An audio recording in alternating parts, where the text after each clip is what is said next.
Os irmãos podem se assentar. Eu quero convidá-los para fazermos a leitura bíblica na carta de Tiago, capítulo de número 4.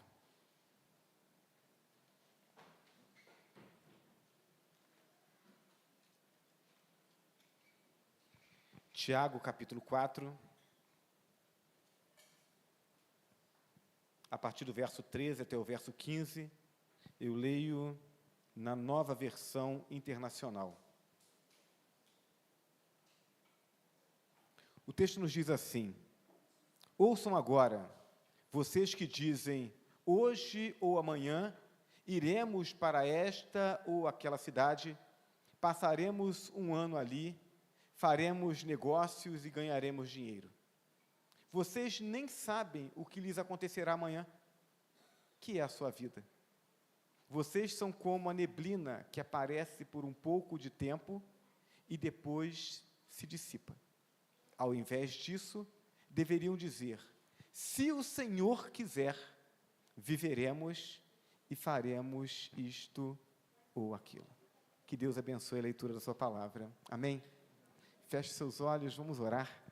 Ó Deus Todo-Poderoso que está nos céus, nós queremos louvar o Teu nome nesse momento em que nos reunimos como igreja do Senhor para celebrar e agradecer ao Senhor por tudo aquilo que o Senhor nos concedeu no ano de 2024, a partir do fato de estarmos vivos, porque a vida é um dom do Senhor. Te louvamos, ó Deus Santo, por isso.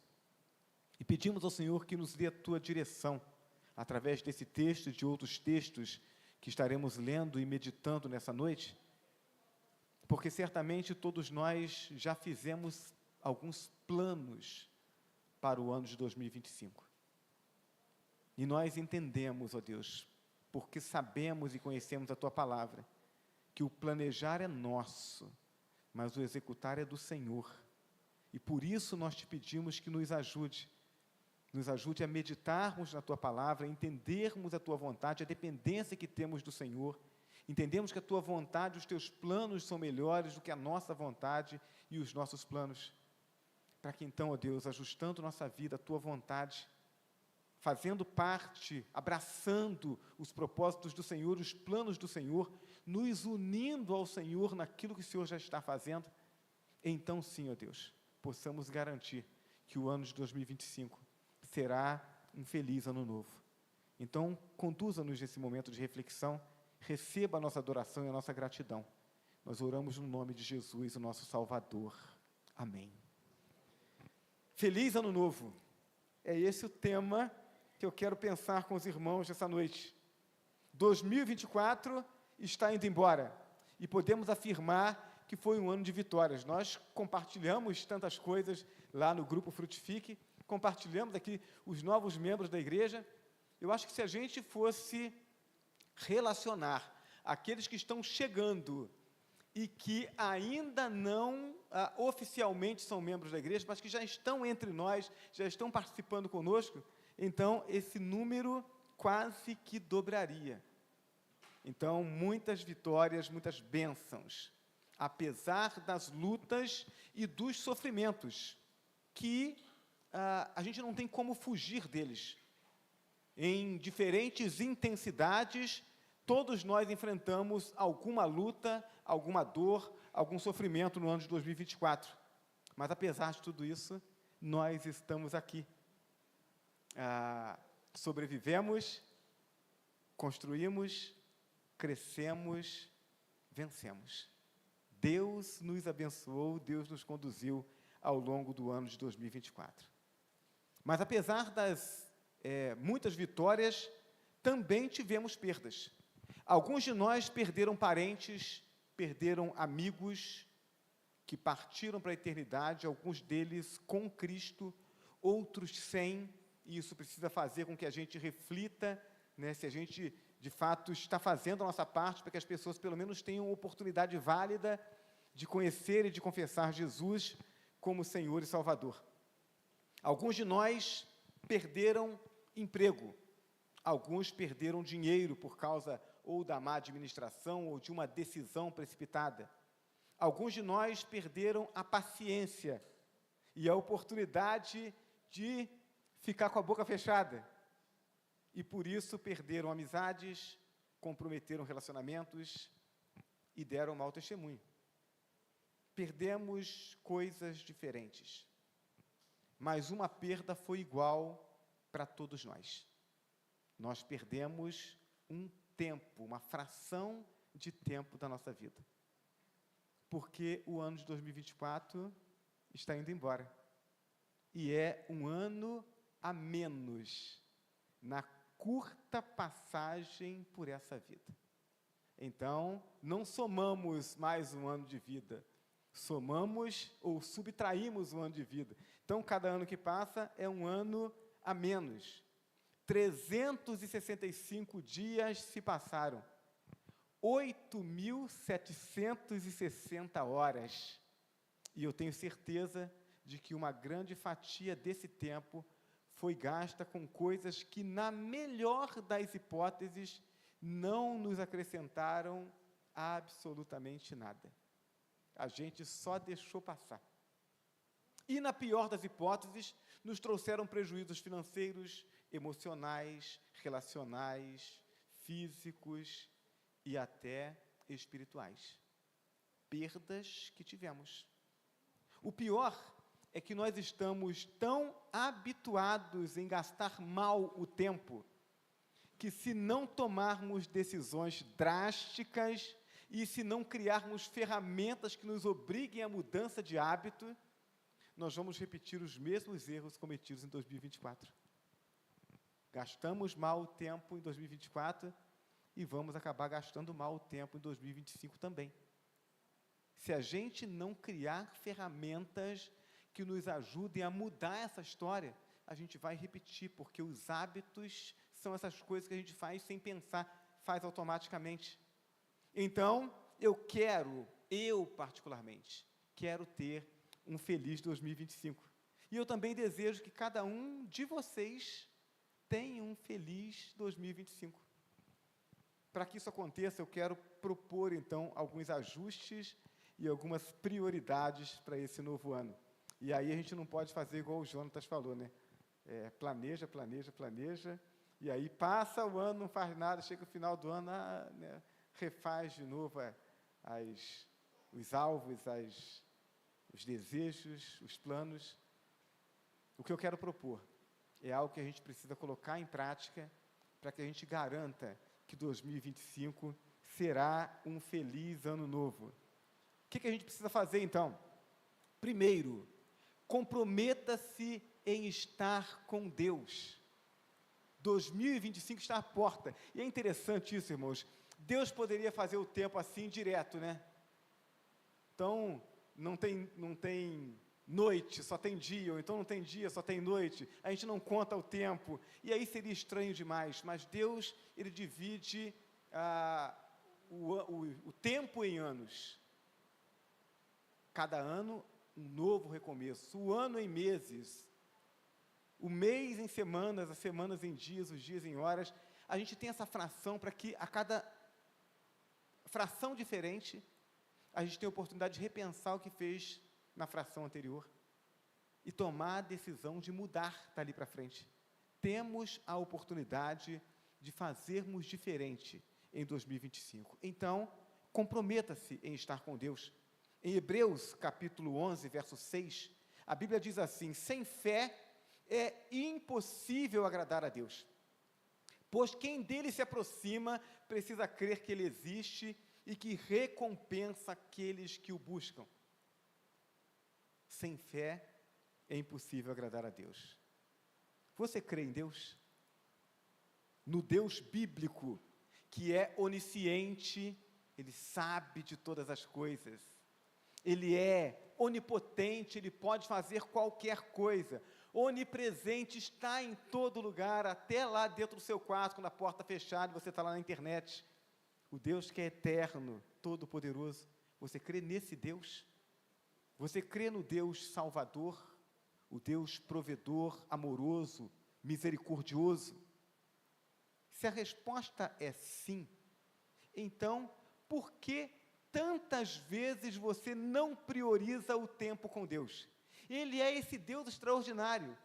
por que você não prioriza o tempo com Ele? Não investe tempo nele? Não confia no sustento de Deus? Não investe o seu melhor no reino desse Deus? Por que você não faz isso? Por que a gente não faz isso? A razão é que nós somos diariamente bombardeados por informações mentirosas que contrariam a revelação bíblica. E que mesmo que não mudem o discurso nos nossos lábios, as pessoas perguntam e a gente tem o mesmo discurso, o discurso que é bíblico. Mesmo quando o nosso discurso não muda, lá dentro de nós, essas mentiras se arraigam, determinam sentimentos e motivações e nos levam a repetir o mesmo comportamento do mundo pagão que nos cerca. Então, a gente diz que tem esperança em Deus, que o nosso reino é o reino eterno, que a gente não ajunta tesouros aqui, a gente ajunta tesouros no céu, que a gente prioriza as coisas espirituais, mas na prática a gente continua fazendo as mesmas coisas que aqueles que não conhecem esse Deus. Nos afastamos do Deus vivo e nos apegamos às mentiras desse mundo. Passamos então a praticar uma religião vazia, que não satisfaz a alma e não opera transformação alguma. Até apresentamos o conhecimento certo. Os nossos discursos são certos, mas muitas das vezes as nossas práticas não estão alinhadas com o nosso discurso. Com isso, embora o diabo não consiga nos fazer cair da salvação, porque aquele que creu em Cristo está seguro para sempre, nada pode nos separar do amor de Deus que está em Cristo Jesus, o nosso Senhor. Então, o diabo não consegue nos fazer cair da salvação, mas muitas vezes ele consegue ofuscar o brilho do Evangelho em nossas vidas, e aí a nossa vida fica infértil. A gente vive, a gente tem a segurança de que vai para o céu, a gente vem e se reúne na igreja, mas a nossa vida não produz fruto de outras vidas que se rendam e que sejam transformadas pelo poder de Deus. Duas coisas você precisa fazer em 2025 para mudar essa realidade. Primeiro, comprometa-se em fundamentar as verdades de Deus. Então, você crê em algumas coisas a respeito de Deus. Aonde é que isso está? Você consegue fundamentar isso biblicamente? Porque quando a gente fundamenta as verdades de Deus, então isso ganha força, isso cria raiz em nós. 2 Coríntios 10, versos 4 e 5, a Bíblia diz assim: as armas com as quais lutamos não são humanas, pelo contrário, são poderosas em Deus para destruir fortalezas, destruirmos argumentos e toda pretensão que se levanta contra o conhecimento de Deus, e levamos cativo todo pensamento, para torná-lo obediente a Cristo. Meus irmãos, nós estamos cercados por declarações mentirosas, tanto nos livros didáticos, a gente aprende mentiras sobre a história da humanidade, sobre a história do universo nas escolas. Mentiras. A televisão nos traz mentiras, a internet está cheia de mentiras, mas as fortalezas da mentira podem facilmente ser destruídas pelas verdades de Deus. Verdades que nos são reveladas na Bíblia, mas que também são comprovadas pela criação de Deus. A Bíblia diz que os céus declaram a glória de Deus e o firmamento as obras das suas mãos. Aquilo que Deus criou comunica a Deus. Eu digo isso assim com uma alegria enorme, porque eu sou um entusiasta da ciência. E eu digo que a ciência, ela não contradiz a palavra. A verdadeira ciência, não. A ciência dogmática é que contradiz a palavra. É a ciência do cientista que ele faz afirmações científicas, quando a ciência da qual ele menciona não faz as mesmas afirmações. Mas ele faz para negar Deus. Então, a ciência, não só a Bíblia, mas a ciência, a criação de Deus declara as verdades de Deus. As descobertas científicas, tanto do universo que nos cerca, aquilo que é macro, quanto das células de que somos compostos, o que é micro, apontam para Deus e não para o acaso. Então, apresente suas dúvidas, para que Deus ilumine o seu entendimento e a verdade de Deus liberte você.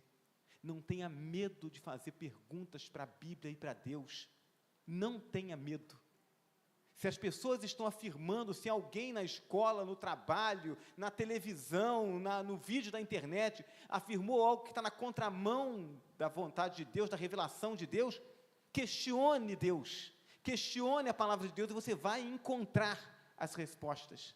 Não permita que mentiras criem raízes na sua mente e no seu coração, porque se você permitir, elas vão te afastar de Deus. Então, comprometa-se em fundamentar as verdades de Deus. E segundo, comprometa-se em andar com Deus. Estabeleça um horário do dia para estar com Deus, orando e meditando em sua palavra. Eu me lembro de um pregador, e eu achei assim fantástica essa comparação, porque ele diz, olha, para que as próximas gerações sejam impactadas pelo testemunho, pela palavra de Deus, a geração presente precisa conhecer Deus e andar com Deus. E ele dizia, Abraão conheceu Deus e andou com Deus. Isaac conheceu Deus. Jacó se desviou. Deus precisou ir lá buscar ele. É assim. Davi conheceu Deus e andou com Deus. Salomão conheceu Deus. Seu filho se desvia.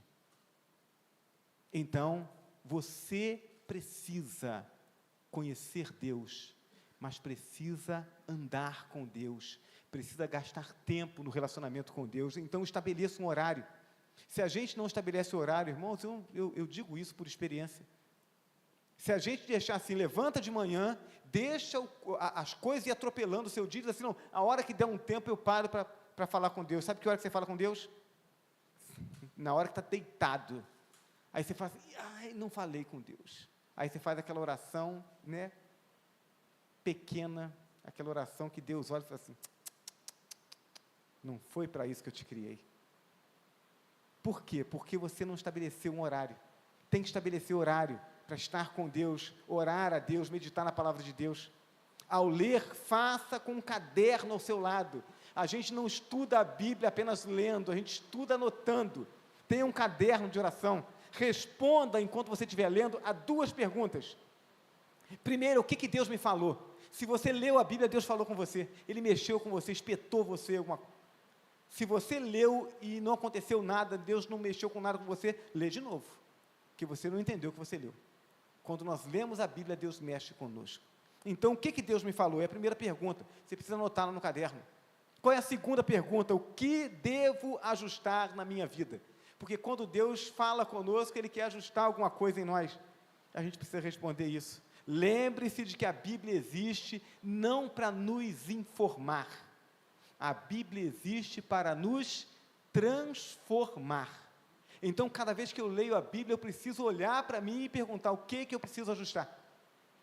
E então tomar a decisão de ajustar. A orar, não peça apenas. A gente é pidão. A gente tem sempre uma listinha de coisas que a gente quer que Deus faça para a gente. Não peça apenas, embora você deva pedir. Deus nos dá esse direito, esse privilégio de podermos pedir. Mas não peça apenas. Antes de pedir por você, adore a Deus pelo que Ele é. Confesse a Deus os seus pecados e comprometa-se em abandoná-los. E interceda pela vida e pela necessidade dos outros. Lembra dos outros também. Quando nós oramos pelos outros, Deus cuida de nós. Se você assumir e se mantiver firme no compromisso de estar com Deus, 2025 será um feliz ano novo. Então, comprometa-se em estar com Deus. Segundo compromisso que você precisa assumir em 2025, comprometa-se em ser igreja. Ser igreja é importante. Aí eu quero ler novamente Atos 2, 42 a 47. Eles se dedicavam ao ensino dos apóstolos, à comunhão, ao partir do pão e às orações. Todos estavam cheios de temor, e muitas maravilhas e sinais eram feitos pelos apóstolos. Todos os que criam mantinham-se unidos e tinham tudo em comum. Vendendo suas propriedades e bens, distribuíam a cada um conforme a sua necessidade. todos os dias continuavam a reunir-se no pátio do templo, partiam o pão em suas casas e juntos participavam das refeições com alegria e sinceridade de coração, louvando a Deus e tendo a simpatia de todo o povo. E o Senhor lhes acrescentava todos os dias os que iam sendo salvos. Que dinâmica! Eu não me canso de ler esse texto, eu fico imaginando a alegria, a vibração que havia no meio daquele povo, alcançado pela graça de Jesus Cristo, que viviam juntos, cuidando uns dos outros, celebrando a Deus, evangelizando. Precisamos nos lembrar do que é igreja. O que é igreja? Precisamos responder essa pergunta, irmãos, à luz da Bíblia. A sedução pelos números, igrejas grandes, igrejas cheias, templo lotado, levou as igrejas evangélicas a tolerarem o pecado em nome do crescimento. E aí eu me lembro de alguns discursos como esse: não tem problema, a pessoa está errada, mas é importante que ela esteja aqui, porque está aqui, ela está ouvindo. Não, ela precisa estar ouvindo, ela precisa estar se comprometendo em mudar. Porque senão, ao invés de a igreja propor a mudança e a pessoa melhorar, a pessoa permanece doente e adoece quem está ao redor. E é isso que muitas vezes tem acontecido. Passamos a tolerar a fofoca, a maledicência, a mentira, o pecado, em nome do crescimento. Depois passamos a tolerar que crentes não praticassem o perdão e não se falassem dentro de uma congregação. Eu me lembro de um tempo em que um membro da igreja se chateava com o pastor ou se chateava com alguém da igreja e ele dizia: não vou mais congregar aqui não. E aí ele saía daquela igreja, uma igreja batista, e ele procurava uma outra igreja batista mais próxima. Quando ele chegava lá, o pastor perguntava para ele assim: por que você está vindo para cá? E ele dizia: eu chateei com o irmão lá. E você já se consertou com ele? Não. Então faz o seguinte: volta lá, se conserta com o irmão primeiro, e depois, se consertou, tá bem agora, e você achar que deve congregar aqui, então você vem para cá. Antes não. Mas aí agora, em nome do crescimento, a gente esquece disso, a gente quer ter números, e isso prejudica a igreja, isso nos corrompe, isso atrapalha a nossa caminhada, atrapalha a gente ser a igreja que Cristo quer que sejamos. Mas não paramos por aí, nós avançamos na tolerância a crentes desonestos, crentes imorais. A gente vai tolerando tudo isso, porque se apertar demais, o pessoal vai embora, e aí a igreja diminui. Esses pensamentos têm corrompido a igreja. O resultado é que muitas igrejas estão tão deformadas, que os verdadeiros crentes estão sufocados dentro delas. A gente quer ser santo, mas está tudo corrompido ao redor. Qual a solução, então? A solução é servir a Deus em casa. Porque em casa, pronto, não tem que lidar com a mentira, não tem que lidar com nada disso. E muitos têm acreditado nessa receita. Mas não, irmãos, não é isso. Não é isso que Deus quer. Nós não podemos deformar o plano de Deus por causa da corrupção dos homens. O erro dos outros não pode justificar o nosso. Deus idealizou a igreja para que se reúna, para que viva junto, para que cuidem uns dos outros e promovam o seu reino. Então, precisamos ser igreja conforme o padrão bíblico. E como é que a gente faz isso, pastor? Bom, eu quero dar algumas sugestões para você, então. 2025 está às portas. Você precisa se comprometer com pelo menos uma celebração na semana. Pelo menos uma. Então, nós aqui no Granbury, nós temos celebração na quarta-feira, nós temos o culto de oração, e temos um momento de celebração, de estudo bíblico, adoração. Que momento gostoso, quem tem participado tem sido abençoado. Não dá para eu vir na quarta-feira, pastor. Quarta-feira eu estudo, trabalho. Nós temos celebração domingo de manhã, na escola bíblica, e depois a celebração. E temos domingo à noite. Você precisa se comprometer com pelo menos uma dessas celebrações toda semana, para que você não só adore junto com os irmãos, de forma sistemática, mas também para que você seja abençoado e seja abençoador desses irmãos. Você conheça as pessoas, esteja junto, promova o culto. Então precisa fazer isso. É estar no culto, no templo, adorando a Deus com seus irmãos, fortalecendo e sendo fortalecido. Você precisa estar comprometido com um programa de educação cristã, ou seja, uma classe, um grupo de estudo que adote um material sistemático de educação cristã, através do qual você cresça no conhecimento de Deus e dos seus propósitos para a sua vida e para a sua igreja. Você precisa estar em crescimento. Não, pastor, olha, já passei pela classe, né, de novos convertidos, classe de integração, né, batizei, fui recebido na igreja, sou membro, agora eu vou lá, eu cuido do ministério, mas esse negócio de escola bíblica, não levantar cedo para a escola bíblica é ruim, não, esse negócio de estar no grupo de estudo é ruim, não tem tempo para isso não. Meu irmão, ou você cresce ou você diminui, você não para. Então precisa estar comprometido com um grupo. Não dá para vir no domingo de manhã, escolhe um dia durante a semana, organiza um grupo de estudo. Não consigo vir na quarta-feira, pastor, tem trabalho na quarta, trabalho no domingo de manhã, não consigo. Organiza um grupo, procura o pastor, perturba o juízo do pastor. O pastor vai providenciar um material para você, né, para você, junto com esse grupo, estudar.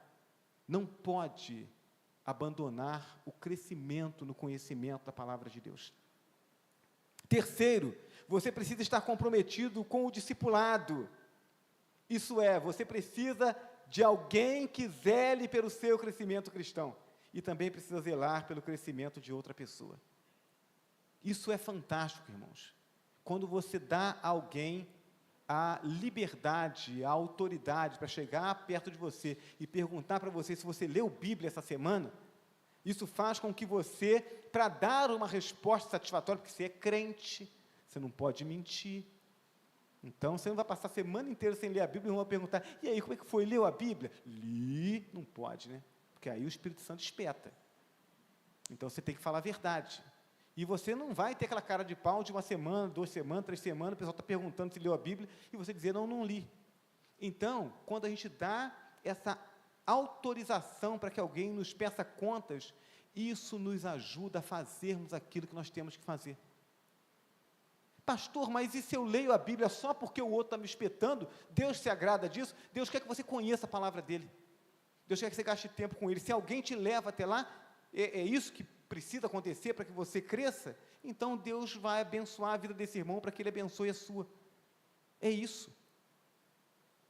Uma criança vai chegando a hora do almoço, você está lá puxando a saia da mãe, estou com fome, estou com fome. A outra está brincando lá, não quer comer. Aí uma mãe dá a comida porque ele pediu. Ou outra mãe vai lá, cata ele e puxa para ele comer. Os dois se alimentam, não se alimentam? Os dois crescem. Então você precisa crescer. Busque alguém que ajude você a caminhar. E se comprometa em ajudar alguém a caminhar. Isso é discipulado. E você precisa estar comprometido com um pequeno grupo multiplicador. Nossos pequenos grupos começam a crescer agora a partir de 2025.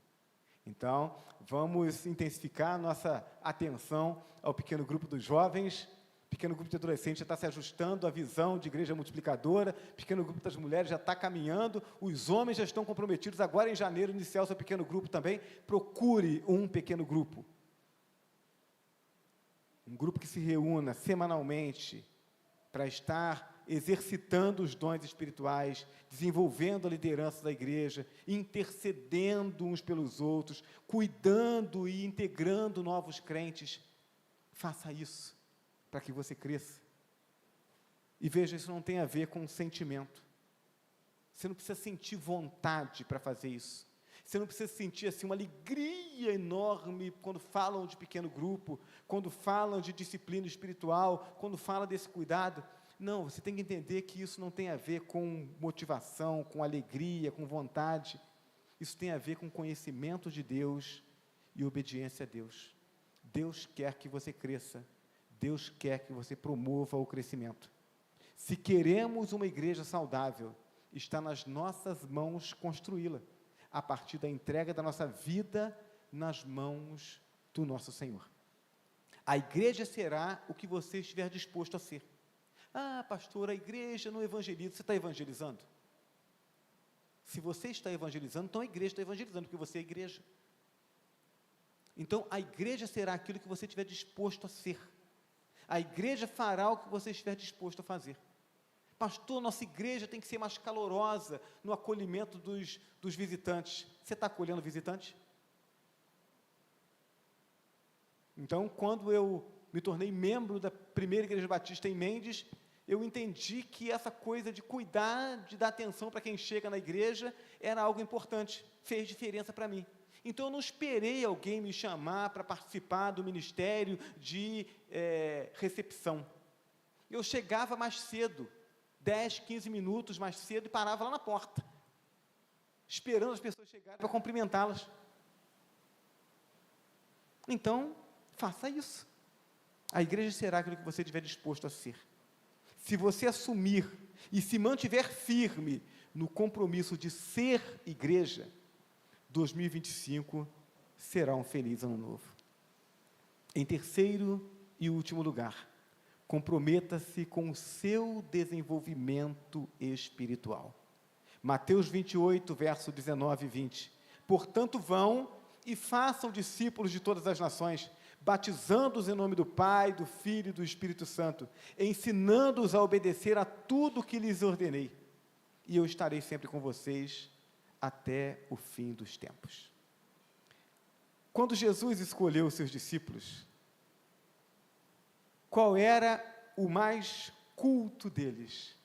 O que tinha melhor currículo? Aliás, hoje eu fiz uma pesquisa. Eu já tinha lido esse texto alguns anos atrás, mas perdi o texto, falei, deixa eu ver se eu acho na internet, aí cacei hoje lá, achei, né? Um texto que fala sobre o currículo dos discípulos de Jesus. E aí o texto, ele é muito inteligente, né? Ele diz que Jesus enviou para uma empresa o currículo dos discípulos, para que pudesse avaliar, ver se eles estavam aptos. E aí, o texto vai avaliando a formação, o comportamento, as emoções de cada um dos discípulos. E aí, eles chegam à conclusão de que todos os 11 primeiros discípulos estavam completamente inaptos para a obra. Tinha só um que tinha um bom currículo. Quem é ele? Judas Iscariote. É o que tinha o melhor currículo. Judas era aquele que era o mais culto, o mais bem formado dos discípulos. E eu olho e digo assim, olha, Deus tem um senso de humor extraordinário, né?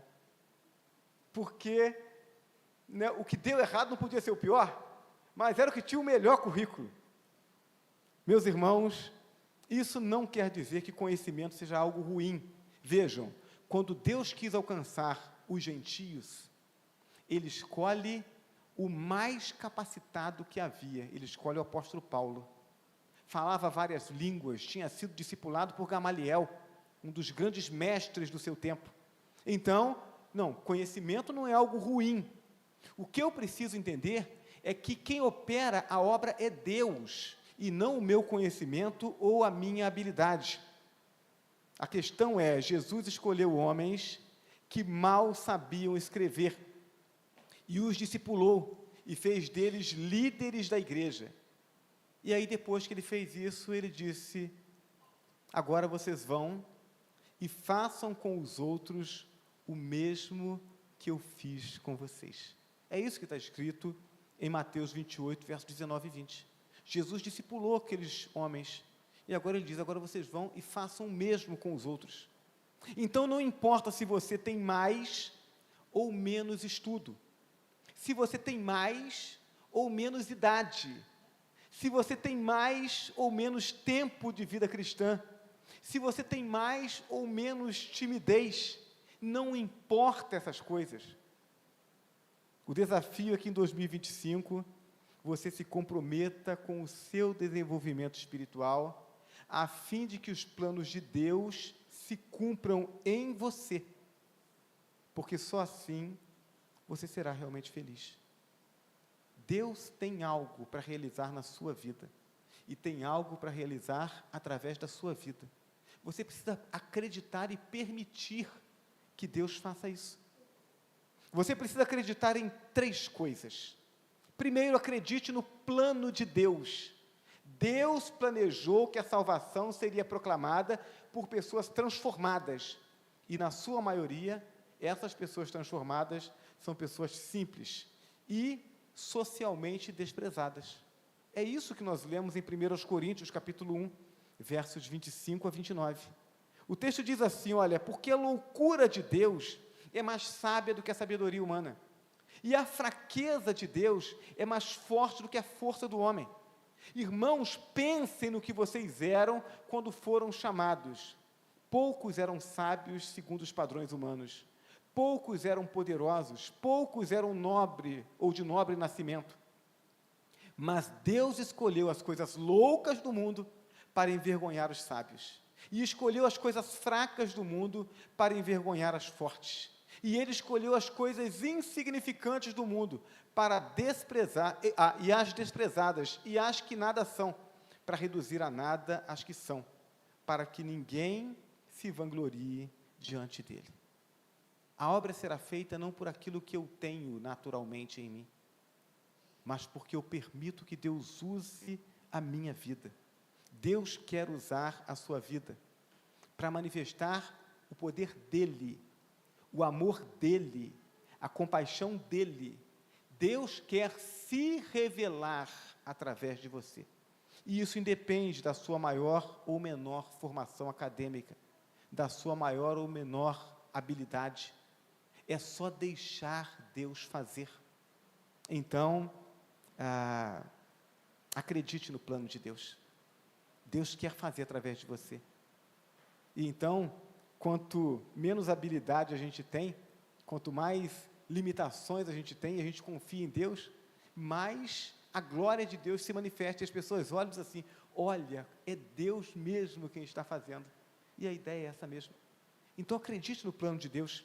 Segundo, acredite na direção do Espírito Santo de Deus.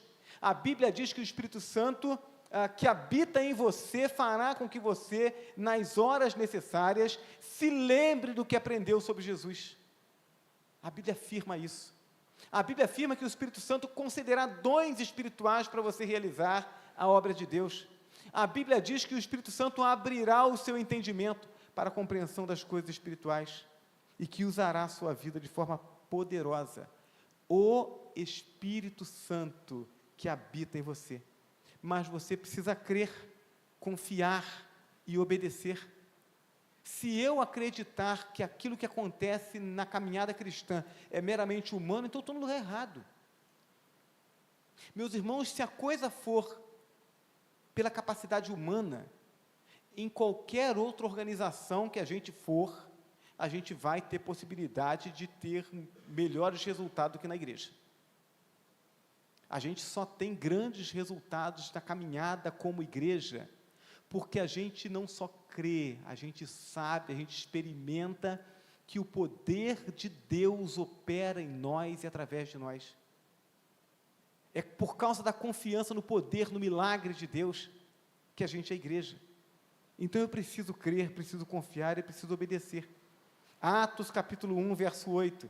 Mas receberão poder quando o Espírito Santo descer sobre vocês, e serão minhas testemunhas em Jerusalém, e em toda a Judéia e Samaria, e até os confins da terra.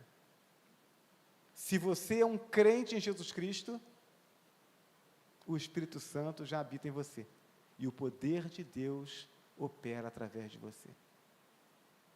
O Espírito Santo habita em você. Você creu em Jesus? Então o Espírito Santo habita em você. E se ele habita em você, o poder de Deus opera através da sua vida. Mas você tem que acreditar. Em terceiro, acredite no potencial que Deus lhe deu. Deus quer usar você. E Ele deu um potencial a você. Os dons espirituais são resultado da presença do Espírito Santo em nós. Nenhum crente é completamente desprovido de dom. Você tem pelo menos um dom, eu acredito que tenha mais, mas pelo menos um dom você tem, porque o Espírito Santo quer usar a sua vida na obra de Deus. Mas mesmo antes de nós crermos em Jesus Cristo, todos nós já tínhamos habilidades extraordinárias. Todos nós, a gente olha para o mundo lá fora, né? Esse povo que a gente, às vezes, de uma forma pejorativa, né? A gente chama de ímpio. Não aquela ideia daquela pessoa que precisa de salvação, mas às vezes o ímpio como aquela pessoa má, e nem sempre a pessoa é má. Mas essa pessoa que está longe de Deus, essa pessoa que não conhece nada do Evangelho, está fazendo tudo errado, essa pessoa faz coisas extraordinárias. Essa pessoa tem atitudes boas com os outros. Essa pessoa tem inteligência e ela às vezes descobre coisas que vão abençoar a nós como crentes. Então, todos nós, mesmo antes de conhecermos a Jesus Cristo, nós temos habilidades extraordinárias. Essas habilidades nos foram dadas por Deus para serem usadas para a glória de Deus, porque todos nós fomos criados para a glória de Deus. Existe uma série de coisas que você sabe fazer e que pode fazer para abençoar a igreja e o reino de Deus. Eu, quando falo sobre isso, eu gosto de começar assim pelos hobbies, né? Qual é o seu hobby? O que você gosta de fazer quando você não está fazendo nada, quando você não tem nenhuma responsabilidade, nenhum compromisso? O que você gosta de fazer? Eu gosto de pescar. Eu estou falando porque eu gosto, né? Acho que eu não gosto tanto, mas não tem tanto tempo que eu não pesco. Mas você gosta de pescar?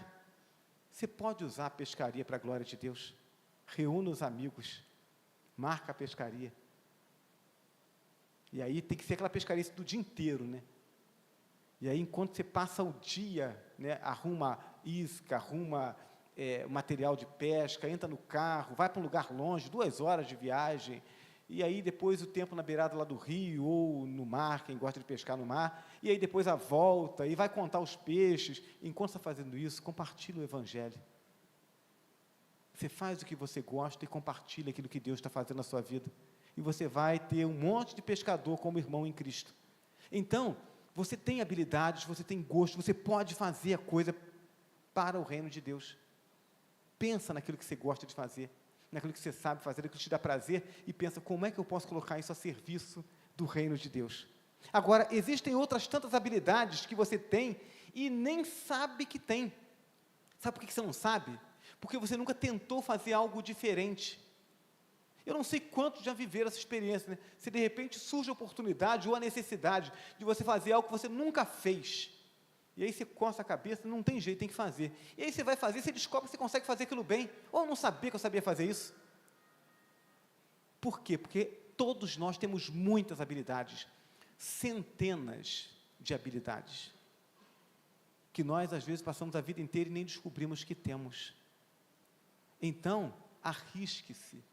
Faça coisas diferentes, tente, disponha-se a fazer as coisas para o reino de Deus, para a obra de Deus, e você vai descobrir que você é capaz de fazer muito mais. Deus quer que crianças, nasceu, né? Que elas cresçam, que elas amadureçam, que se tornem adultos capazes de cuidar de outras crianças. Não é assim? Um dia eu fui criança. Houve um tempo que eu cuidei de uma criança pequena, né? Já passou esse tempo também, graças a Deus. Então, mas todos nós vivemos isso. Deus quer que sementes germinem, transformem-se em árvores que produzam frutos e que produzam outras sementes. É a natureza, é aquilo que Deus criou. Deus quer que você se desenvolva, a ponto de investir em outras vidas e ajudá-las a se desenvolver para que elas possam ajudar a outras.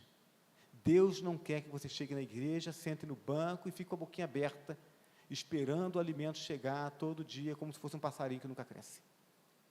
Deus quer que você cresça. Deus quer que você sirva a outros. É parte do propósito de Deus para a sua vida. Não se contente com o que você é. Esforce-se em descobrir e se tornar aquilo que Deus planejou para você.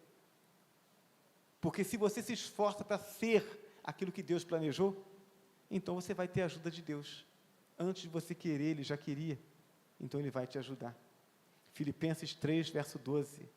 Não que já tenha alcançado, ou que seja perfeito, mas vou prosseguindo para ver se poderei alcançar aquilo para o que fui também alcançado por Cristo Jesus. Cristo Jesus me alcançou para alguma coisa. E eu preciso agora me esforçar para alcançar aquilo para o que eu fui alcançado. Se você assumir e se mantiver firme no compromisso de investir no seu crescimento espiritual, 2025 será um feliz ano novo. Então, vamos relembrar os 3 desafios desse novo ano. Comprometer-se em estar com Deus, tem que gastar tempo com Deus, tem que investir em Deus. Comprometer-se em ser igreja, estarmos juntos nessa dinâmica de promover o reino de Deus juntos. Comprometer-se com o seu desenvolvimento espiritual. Eu quero crescer. Você precisa querer crescer. Assumir esses 3 compromissos não nos livrará de perdas ou de dores em 2025. Ninguém aqui está esperando um 2025 perfeito. Perdas e dores fazem parte da nossa peregrinação nesse mundo de pecado. Então vai acontecer. Mas certamente essa decisão, esse comprometimento fará com que a nossa vida seja gasta da maneira correta. Nos levará a construir para a eternidade e nos fará mais felizes. Então, queremos um 2025 como um feliz ano novo? A receita está aí. Precisamos nos comprometer com Deus, nos comprometer em ser igreja e nos comprometer em crescer espiritualmente. Então, essa é a mensagem, esse é o desafio para vocês nesse novo ano que está a 20 minutos de chegar. Que Deus nos abençoe em nome de Jesus. Amém? Coloque-se de pé, nós vamos orar ao nosso Deus. Eu gostaria de fazer desse momento agora um momento de gratidão. E logo depois desse momento, nós vamos estar entoando o último cântico do último culto de 2024. Eu quero convidar você a, em oração, aquela oração breve, bem objetiva, para que todos tenham tempo de orar. Então, aquela oração bem curtinha, mas você vai agradecer a Deus por aquilo que Deus fez na sua vida, talvez algo de importante, algo que tenha se destacado dentre tudo aquilo que Deus fez por você no ano de 2024, aquilo que você considera que foi assim marcante, você diz assim, olha, eu quero expressar publicamente minha gratidão a Deus por isso que Ele fez. Então, vamos fazer esse momento, um momento de orações espontâneas, objetivas, de gratidão ao nosso Deus. E aí, quando fizer silêncio, eu vou entender que todo mundo que tinha que agradecer, já agradeceu, e aí eu vou encerrar com uma oração, para que nós possamos cantar e encerrar o culto. Então, olhos fechados, ore a Deus, agradeça ao Senhor.